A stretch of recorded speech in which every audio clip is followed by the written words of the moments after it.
China is the world's largest nation and is home to over 700 million netizens. We have all heard of the Great Wall of China, but now China has created a Great Chinese Firewall, a digital censorship apparatus to control Chinese internet users' access to various websites, internet products, and platforms. Part of this Great Chinese Firewall is that individuals can get into legal trouble for signing petitions, calling for reform, and communicating with each other and groups abroad. This has led to several protests and occasional rioting. The following video demonstrates both the rioting going on in China and the lack of communication for its citizens. People have been killed and more than 1,000 injured, making it the worst ethnic violence this country has seen in decades. Fearful of losing even more control, the government has blocked all internet, text messages, and international phone calls. And today, China spared no manpower to put a stop to the bloodshed. The Great Chinese Firewall is not without benefit.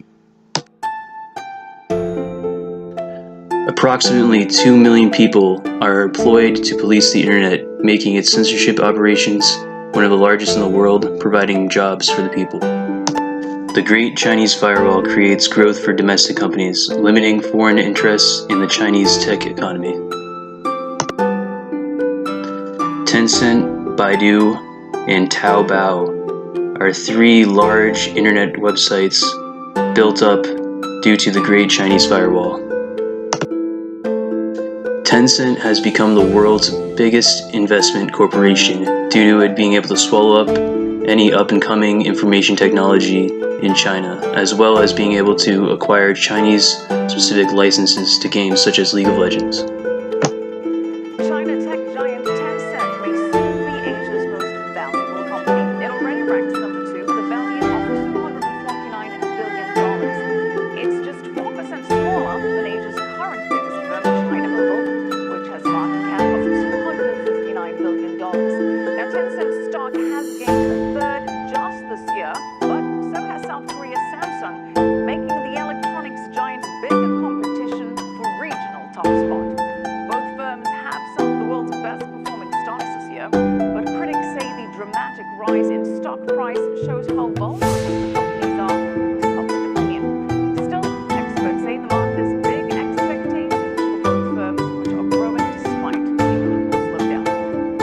Tencent alone generates more faith in China from foreign investors and thus makes the country more stable financially. Baidu has been able to compete with Google, holding 76% market share in China's search engine market, making it the second largest search engine.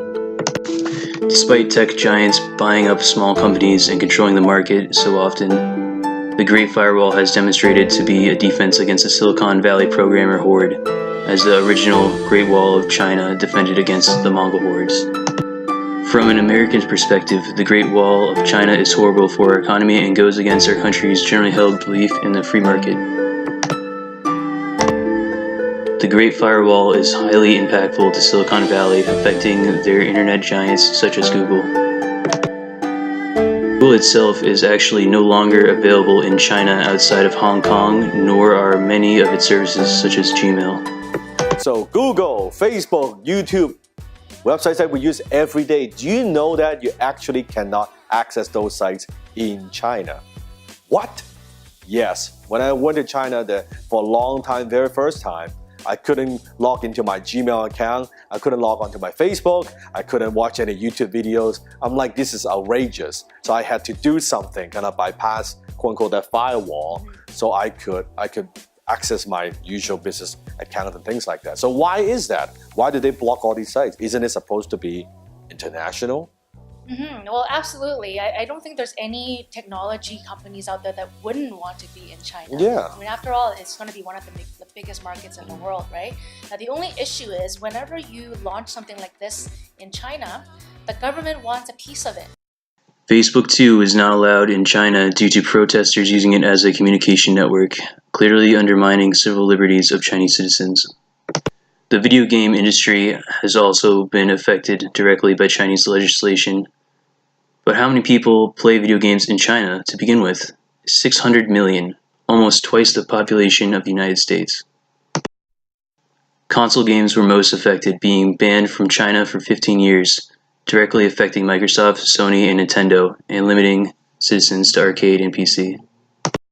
I couldn't find any original games, and this was quite perturbing to me because I thought, well, why don't companies sell games in China?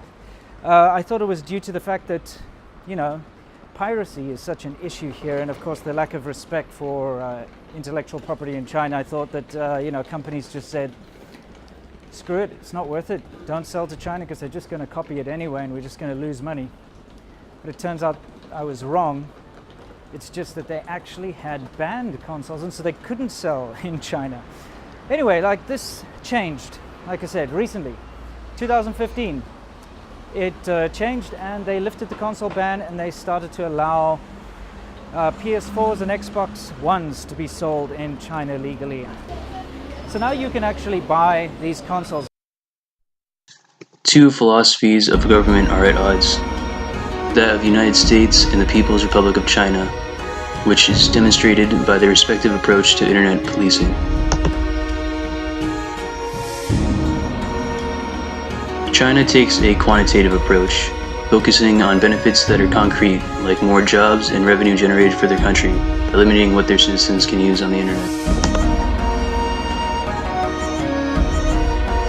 The United States takes a qualitative approach, putting freedom first by allowing its citizens to visit websites that allow communication for protesting, or use websites they prefer to others regardless of the nationality of its creators, all of which increase quality of life.